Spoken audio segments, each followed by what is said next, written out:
YouTube, how's it going? The Goat House is back. I got my score predictions for every NFL game in Week 11, taking a look at these games against the spread. Like we do every single Wednesday, we got straight up picks with some other guys of the Goat House already up on the channel. Those go up every Tuesday night. And we have power rankings, a lot more. I'll go over my Pro Bowl ballot since the voting is open for that. We got a lot going on here, a lot going on our Twitter as well. So join us there, link down below. Make sure to like, subscribe, turn notifications on, and join us for all that content. We much appreciated. Here's our Twitter. Check it out at Goathouse NFL. Again, link down below. Thursday Night Football. The Patriots are favored by 7. I got them winning by 10. Thursday's been very weird. And every game's been weird this year. A lot of upsets going on. Last week, the Dolphins upset the Ravens on Thursday night. So who knows what we're going to expect here. But looking at the matchup, how these teams match up with each other, I really like the way the Patriots match up with the Falcons. I think the Patriots have been giving everybody problems with their defense. I think they'll be giving Matt Ryan problems. They'll be getting pressure on him. Cordero Patterson's a game-time decision. I kind of get the feeling he's not going to play. The Falcons just don't present anything that's a problem for the Patriots defense, especially with Calvin Ridley out, if Patterson's out. Really, I think the Patriots are very, very capable of stopping the Falcons for actually much less, believe it or not, than 17 points. But it being a short week, being Thursday night in Atlanta, maybe I gave them a little more offense than I think that they actually can do against this, dominant Patriots defense right now. Patriots offense has kind of been hit or miss. They're heating up lately. I don't think the Falcons present anything unique or any big-time problems on defense of the Patriots offense, so they'll do enough. I got them winning by 10 points here. They're favored by 7. I've come to learn to kind of stay away from Thursday night games because it's a short week. A lot of things happen. Some bad injuries happen, but the Patriots should have no problem with this one. The matchup favors them, and they're the better team right now. Colts and Bills, I'm surprised by the 7-point line here. The Bills are favored by 7 points. I think it'll be much closer. I think the Colts have a realistic shot to win this game. It's interesting because neither of these teams have the Bills have beat the Chiefs. Other than that, looking at the rest of the schedule for both these teams, neither team has a win against above 500 teams. So statement win here for one of these teams with this one. I think it's gonna kind of be a weird game where it's like there's gonna be a stretch where it's gonna look like it's all defense. It might finish 9-6, like the Bills Jaguars game did, something 10-7. And there's going to be a stretch for scoring, easy, moving the ball easy, scoring, getting in the end zone in like 4 plays. Maybe each team can do that once maybe. So it's going to have different looks to it. Bills play real good defense. Number 1 defense in football right now. Colts play solid defense. The Bills have struggled to actually score against some decent defenses here. So I could see it being very low scoring, but when I look at it, the Bills, very good defense. They've been stout stopping the run, except when they played the Titans. Derrick Henry ran for 143 or so yards in that game. I think Jonathan Taylor can get going. I think he can get going. They haven't really seen a Colts rushing attack, besides the Titans there. So I think they can get going in the game. Eventually, they'll have to throw. I don't think the Colts would have too much success throwing against the Bills, but I think they'll have some success running, in parts of this game. And looking at the Bills, again, they struggle against decent defenses sometimes this year. The Colts haven't really been tested. Their secondary hasn't really been tested in terms of downfield action, like a lot of it, that recently, since they kind of got beat up in the secondary, Blackman going down. Since then, they haven't been consistently tested down the field. The Titans started to get some things going there in that game when Henry got hurt. But other than that, not much. So I do think the Bills could have some success here and there airing the ball downfield. But the problem is they don't have much of a run game, so the Colts will strictly game plan for that. So it's a tricky one to figure out. I can argue both sides, either side winning this game, so I think it'll be close. I got the Bills winning 23-20 in this one. I'm definitely looking forward to that game. I was surprised with the 7 line there. Next up, Ravens-Bears. I got the Ravens scoring 30, kind of getting back in their offensive groove here, winning by 10 points. It is tricky because the Ravens might have been exposed a little bit on Thursday night last week. It was a short week, but the Dolphins, the Ravens had 0 answers for that Dolphins defense. And what the Dolphins did was just continue to blitz. They just kept on blitzing. So they may have shown the rest of the league that blitz the Ravens, pass blitz, and they can't really do much, and the offensive line's really struggling, and receivers struggling. Not as much of a run game outside of Lamar Jackson as we're used to here. But here's the problem. The Dolphins, there's a wild stat. Their safeties alone, just their safeties blitz a total of 38 times in that one game against the Ravens. 38. That's the number there. The Bears, how many blitzes have they had in this entire 2021 season? 51. So they don't have too much more on the entire season as a defense compared to the Dolphins' safeties. Ridiculous. And the Dolphins lead the NFL in times blitz. The Bears are second to last in that category. So blitzing's not for everybody. So I guess how will it be here? Will the Bears, look at that tape against the Dolphins, how they played against the Ravens, and will they blitz and surprise the Ravens? They could. They definitely could. But even if so, it's really not part of the Bears' defense. So I don't know if they'll be able to execute. Well, I know they won't be able to execute as well as the Dolphins. I think the Bears have a better defense in general than the Dolphins, but the Dolphins, in terms of their blitzing defense, I don't think the Bears will be able to execute on that level. Bears offense can kind of get hot and cold. I like the way they ended that Steelers game last time we saw them. Justin Fields was getting going. The play calling was a little better. They let him they kind of unleash Fields a little more. So, hey, maybe they get the ball downfield and they do something here. But I like the Ravens 30-20, kind of get back on track. Could have some sloppy weather in this one. It could just turn to all on the ground, and I'm going to trust Lamar Jackson in that one. 30-20. But I'm curious to see if the Bears change their defense up based on what they saw the Dolphins do to the Ravens. Very curious. Lions and Browns. I got the Browns taking care of business 26-17. I don't think they'll absolutely dominate them. It's pretty close to the line. The Lions, we're still waiting on if it's Goff or Boyle. Goff actually might be out, so I don't know if it changes too much. Goff's better, but sometimes another quarterback gets thrown in and they look good in their first start, kind of getting thrown in because you don't really have the film or the game plan on the guy, especially a guy like Tim Boyle there. So I don't think the score changes too much there. The Patriots were extremely effective on the ground against the Browns, and the Lions were very effective against Steelers. They can run the ball, so maybe they get a little bit going here. But I think the Browns do enough. It's kind of that game that they need. They'll have success on the ground as well. Probably a ton of running clock. Therefore, I don't think the Browns will pull away by an insane amount because that running clock's going to be wild. Maybe they try to get Baker going, though. Hey, we should win this game no matter what our game plan is. Let's try to get Baker going. I can see that as well. But I got the Browns winning 26-17. We'll see who's at quarterback for the Lions. Another 10-point favorite, Tennessee Titan here. Underdogs, Texans by 10. I got 24-13. I still could see the Titans because they're the most consistent team. They're on a streak. They're going to slip up at one point. I could see it being against kind of a weaker opponent. Could this be the week? Yeah, I just don't see a reason why they would lose this game. Maybe you worry a little bit about Titans offense without Derrick Henry. I think they do enough in this game offensively. But I really like Titans defense right now. It's gotten a lot better and going against a struggling Texans offense, and they get a ton of pressure, interior pressure, which is key. It'll force mistakes for the Texans. So I don't really expect the Texans to get a whole lot of points here. Tyrod Taylor was pretty damn good to start the year. Then he got hurt, and then he came back against the Dolphins a couple weeks ago, and he was awful. So maybe he needed that, knock the rust off, get back in his groove, had the bye week. So maybe he gets going. But I think the Titans will get pressure on him. I think they'll get interior pressure, which could throw him off a bit there. So I got the Titans win 24-13. More of a defensive game here, somewhat. But yeah, let's see. Waiting for the Titans to kind of blow it here because they've been on a roll and every team's been blowing it, except for them. Packers, Vikings. I got a 1-point game, tight game. The line comes out very tight, 2.5, and you're kind of surprised by that. I think the Packers be favored by more, so they know something in there at Vegas in there. But you look at it, the Vikings have been pretty beat up on defense. They're actually getting some guys back this week. Patrick Peterson will be back. Harrison Smith will be back. Anthony Barr still up in the air. I almost expect him to be back. Michael Pierce, same situation. So the Vikings could actually be getting their defense back here while the Packers got completely beat up last week. Whitney Merciless out for the year. Aaron Jones ends up being positive news. He's not going to be out for the year. He's only going to miss 1 or 2 weeks, but he's going to be out in this game. And then Rashawn Gary got beat up too. I think he's going to try to play through it, but how will he be? You got to rely on Preston Smith getting pressure here. So, man, the injuries, the Vikings getting those guys back, the Packers getting hurt. A.J. Dillon, I think, could have some success against the Vikings here. But he's going to have to do a lot of it himself, so that's pretty tough. I think Rodgers have a pretty good day. I was surprised the lack, of Herbert, downfield action against the Vikings. So maybe the Vikings defense is better than we think here.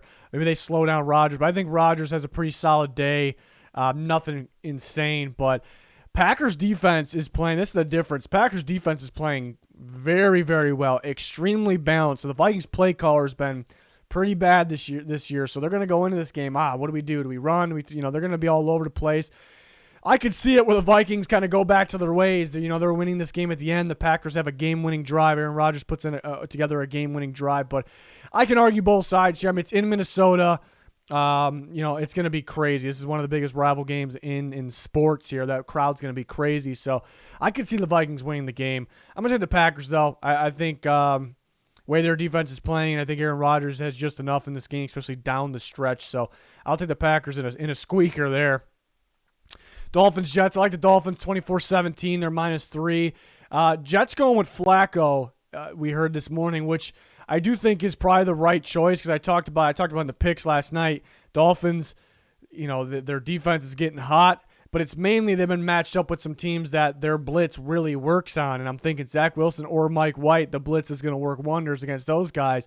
But the veteran Joe Flacco's in, and that kind of makes sense. He can pick up the blitz. He can and you can change the play, but still at the same time, you can know it's coming. And the Dolphins are pretty damn athletic. They can still get after them. They can still beat the Jets' offensive line. So I think they'll do enough there. The Jets' defense is the worst in football right now, so the Dolphins should be able to do enough damage there. So I like the Dolphins 24-17. They can keep rolling here, and that would be on a 3-game winning streak, so maybe they can turn things around. Saints-Eagles, I got a tight one. I got a 1-point game here. This is tough because the Eagles have gotten better. The Eagles have definitely gotten better offensively for sure. Like the way Jalen Hurts is playing, Devontae Smith. The running game looks great. Running game looks dominant right now.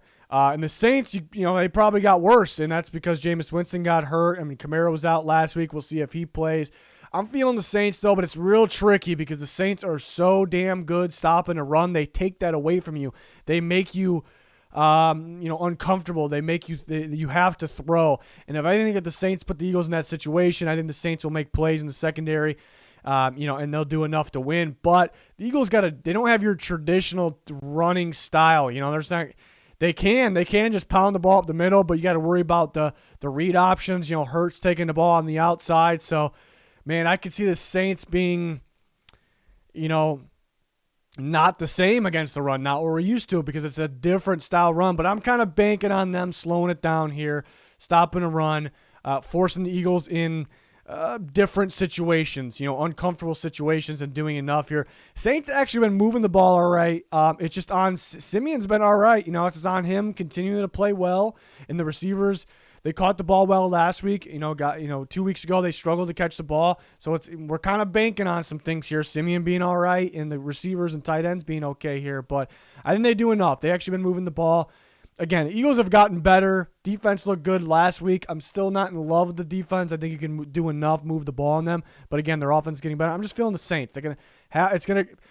Again, we're going to know pretty early in this game, I think, who's going to win. If the Eagles come out and they have all the success running the ball, pounding the ball all over the place, and the Saints just don't look right stopping a run like we're normally seeing them, we're probably going to know right then and there the Eagles are going to win that game. So it's all on that. It's all on the Saints run defense versus the Eagles rush offense. That's what it's on. So I'm looking forward to seeing that. Got the Saints pulling it off. We'll see if Kamara's playing or not. Missed last week. I would expect him to play, but we'll see. Washington, Carolina, Cam Newton playing Ron Rivera. Ron Rivera playing his old team here, old quarterback. I like the Panthers. I like the Panthers in this one. I love their defense against Washington. I don't expect Washington to do a whole lot of scoring. Panthers got a top 3 defense in football. They can beat you with pressure off the edge. They can beat you with the blitz, getting pressure that way. They got a playmaking secondary. They're all over the place, flying to the ball. And they're going to create problems for Heineke and this group here. Of Washington. So I don't expect Washington to score enough points in this game. I think Carolina gets enough going on offense. Washington lost Chase Young. Very good defensive performance last week. At any given time, their defense can look great. Lost Chase Young, though. So I think, and you don't really know what to expect from Cam Newton. Maybe Ron Rivera does, but it's a whole different Panthers team here with Cam Newton in there. So, and they got their playmakers. So I like Carolina to do enough on both sides of the ball here. I think their defense really wins this game. They can create a couple turnovers. So I do like them at home, and they can turn things around and get, a step closer to trying to make the playoffs here. Both teams with impressive wins last week. So, yeah, I got Carolina winning by 8 there. They're favored by 3.5. So, should be an interesting game. 49ers and Jags. I can actually see this game going either way. 49ers looked real good last week, but that was Monday night at home against a team, the Rams, division rival there, a team they always have success against. And play the Jaguars. Jaguars are playing pretty good defense right now. They're just not getting much going offensively. But, will the defense show up again? We haven't seen that much of it playing at a high level, but it's been recently they have been playing high level. So, can they slow down Garoppolo and just got to focus on Tebow Samuel? That's really what it is, but easier said than done. I think the Jags could have some success on the ground here, running James Robinson, running Trevor Lawrence. So they got a shot. 49ers just feel like something clicked last week where they maybe got some momentum. Everything looked different. The defense flying the ball, making plays, and that's not what they've been doing previously. I don't get how that would just disappear a week later. So I think the 49ers do enough here. I think they're kind of on the right track, and they do enough. Jaguars can't get much going offensively. Receivers are not getting separation. That's a big problem. Be a big problem again in this game, I think. But 49ers just edge them out here 23-20. I think it'd be tight, though. I think the Jags could win. Bengals, Raiders.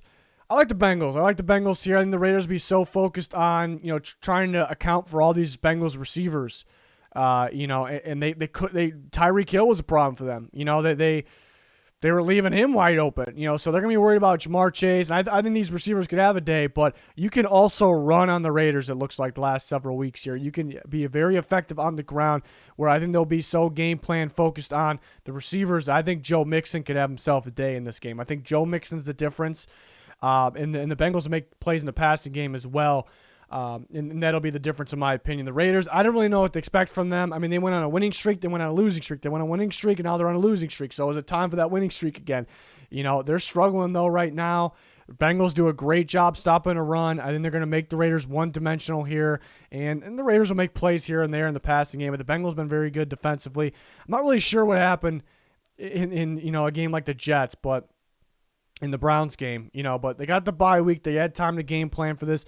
I don't think the Raiders do anything unique where the game plan's tricky, so I like the Bengals taking care of business in this one. They're only favored by one. It's a tricky one, though. I can see it going either way, but I got more things that point towards the Bengals here.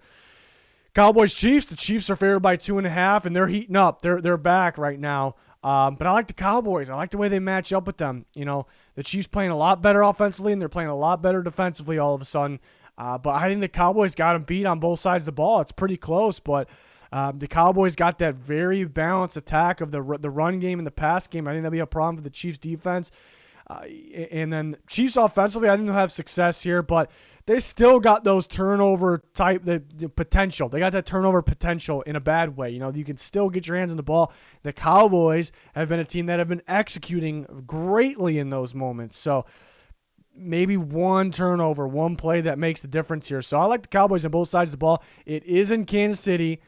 Crowd will be wild. Chiefs are getting hot. Maybe it's the first cold game of the year for the Cowboys to play in. That's always tricky for some teams. Just that's just playing for the first time. You get playing in the cold for the first time of the year there. So maybe I could see it. That's the difference there. But I like the Cowboys better on both sides of the ball here. So I'm going to roll with them 31-27.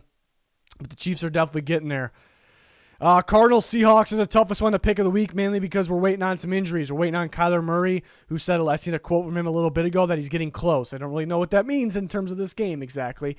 DeAndre Hopkins, will he play? And we know Chase Edmonds is out. We look on the other side of Seahawks. Chris Carson, will he be back? It sounds like he's near. That could be huge in a game like this because you could run the Cardinals. Dwayne Brown went down, their left tackle, the Seahawks left tackle, went down last week. It ends up being a lot more minor than they thought, but he's day-to-day. He could miss this week. That's a major loss if he's out in this game. So we're waiting on a lot of things here. I kind of got the feeling Kyler Murray will play. I thought he'd play last week, and I was wrong about that. So but who knows there. I'm going to go with the Cardinals. Last week, Russell Wilson scored 0 points first time in his career. He just did not look right throwing the ball, and it makes sense coming off that weird finger injury and having surgery, had a pin in his finger. It makes sense. It's understandable, but he just wasn't right. He wasn't really close to right. And a part of me is like, it's just a week later. It's not going to be as cold. It's not going to be snowing, we don't think. It might be pretty cold out there in Seattle, though, afternoon game. But I can see Wilson just going back to normal because he's Russell Wilson. I could see it, but is there anything that besides that it's just kind of a gut and it's just because it's Russell Wilson besides that supports that? Not really. It's kind of hard to fully trust it right now because it didn't really feel like, in terms of his throwing ability, it didn't even feel like 75%. It didn't, maybe 50, maybe around 60, somewhere around there. So against a playmaking Cardinals defense, it's pretty tough. Seahawks defense has been playing pretty well, though. Been playing pretty damn well, even against, the Aaron Rodgers and the boys had 3 points most of that game. So they're playing well. They can give the Cardinals some problems. Again, if Kyler Murray's in there, he's maybe a little rusty coming off the injury. Will the injury affect him? So the Seahawks defense give him problems. I'm going to trust the Cardinals a little more. I think they make that explosive play on both sides of the ball. And then kind of thinking, when I was kind of back and forth in this game, what if it's, because Colt McCoy would be out if Kyler Murray can't play, it would be Chris Streveler. And I was thinking, if Streveler is playing the Seahawks, I'm going to pick the Seahawks. So we'll get that straight. I'm going to pick the Seahawks. But I'm not even 100% on that. I'm like, the Cardinals still could win. They still could win, because what if they're, the Seahawks offense can't get things going? What if Dwayne Brown's out? So thinking of it that way, if Kyler Murray's out, and I could still see the Cardinals winning. If me thinking he's going to play and Hopkins going to play, I got to go with the Cardinals in this one. It's a must-win for both teams here, definitely. So I could change my pick. We'll see who's in and out. If Kyler Murray's out, I'll take the Seahawks. But yeah, a lot to wait for and who's in and out in that game. Sunday night, Steelers and Chargers. So you got Big Ben on the COVID list, and you got Minka Fitzpatrick now on the COVID list. Big Ben, it sounds like it's up in the air and he'll play or not. I'm leaning towards he probably plays, but it is up in the air. And then the Chargers now have Joey Bosa, a huge one there, and then Jerry Tillery, who starts at 3-4 end for them, both on the COVID list. So that's tough. Joey Bosa, that's a major one in a game like this. So that makes it extremely tough. The Chargers are tough to pick. I think it's a team that can – there's a lot of teams like this. But if I had to pick one team that can lose to anybody and beat anybody, I think it's the Chargers, and it's just because – they're losing the time of possession game to anybody. Even teams that they're better than, they're losing the time of possession game. It has to do with their run defense. I think Najee Harris can have a day. Play calling for the Steelers has been pretty bad, though. There's times where they should obviously run the ball, and they refuse to run the ball. They're actually down towards the bottom of the NFL in rush offense, which really shouldn't be the case. It's because they probably should run the ball more, especially in a game like this. So I'm not really going to trust the Steelers play callers here, but they could pull it off. Steelers a little beat up, and then TJ Watt, is he going to play or not? The defense doesn't really feel the same, and the Chargers will find some success here enough. Home on Sunday night definitely gives them the edge, so I'll get them winning 26-24. Missing Bosa would be very tough, though. I think it could be a close game here on Sunday night. Monday night, 11's a pretty big number there for how much the Bucs are favored. I could see it. I got them winning by 8. They need a bounce-back game here. These two teams played on primetime last year, and it came down to the last play. It was tough. You can even argue the Giants should have won that game. Not that last year has anything to do with this year, but I love the Giants' defense. Really good defense. It's getting better and better. They can cause some problems for the Bucs here, and you can move the ball in the Bucs. You definitely can move the ball. I'm just going to trust Brady here to make that extra play. He'll still, even though the Giants' defense is very good, they're still going to find the end zone. They're still going to score points. And the Giants will move the ball as well, but will they be able to keep up with the Bucs? They're going to blitz Daniel Jones a lot. They'll have some success here and there with that. So I got the edge going to the Bucs here, home Monday night, primetime game, 28-20. But it'd be pretty wild if the Bucs dropped another one here, and then this would be pretty good for the Giants season. They'd be turning around. Because last time we saw them, they beat the Raiders. They played the Chiefs pretty tight, so they can pull it off. The Giants are a sneaky team. It's one of those teams that we just saw with the Chargers. The Chargers could lose to anybody and beat anybody, and the Giants, some people will probably view the Giants as we should beat the Giants, right? Giants can beat anybody, in my opinion. It's a sneaky team. They play real tough football. So, looking forward to these. A lot of these games are good. Can't wait for these games here. So. Let me know your thoughts in the comments. We're here every single week with this video. We got straight up picks. We got power rankings. We got a lot more here on the channel. Anything NFL-wise you can think of, we got you. So join us, like, subscribe, turn notifications on. Follow our Twitter link down below. Recent videos pinned in the comments as well. That's going to do it for this one. Thanks for watching. Goodbye.